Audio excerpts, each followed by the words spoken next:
Thank you, Madam Chairman, and welcome, Dr. Romer. I appreciate this opportunity to attend this hearing. I'm sorry I have to leave shortly to do some votes, but I did want to make a couple points, and maybe you can follow up on this later on.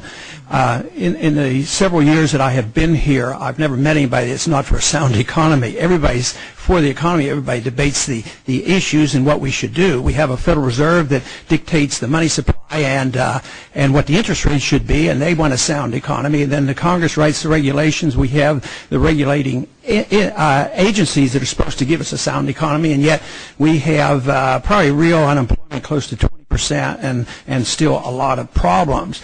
But although I find everybody wants a sound economy, nobody talks about a sound dollar, and I know you're interested and have worked in the monetary field, but we don't talk about what sound money is, and I don't know how you can have a sound economy without a sound dollar.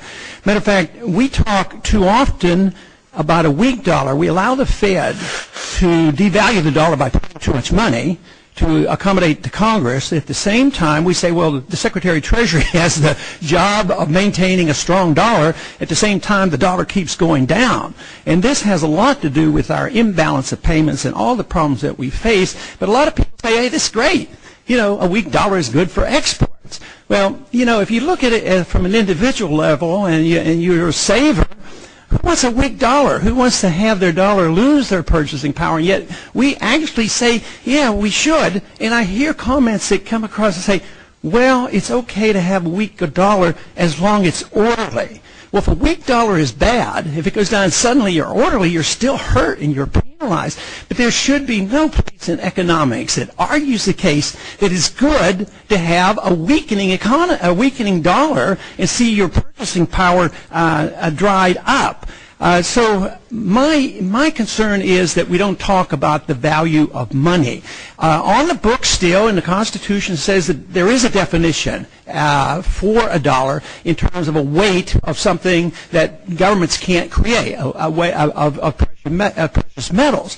But at the same time, under the law says a Federal Reserve note is legal tender and everybody has to obey all the laws doing it because a Federal Reserve note is a dollar. But you ask them, well, what is a dollar? Oh, well, we don't know what a dollar is. But there's nothing on the books that says that a Federal Reserve note is a dollar. This is like building a building with a measuring rod that constantly changes. I cannot see how you can ever have a sound economy without a sound dollar, and getting back to defining what a dollar really is. Our founders knew about this, they advised us, we've ignored it, and we're in a mess. And I yield back.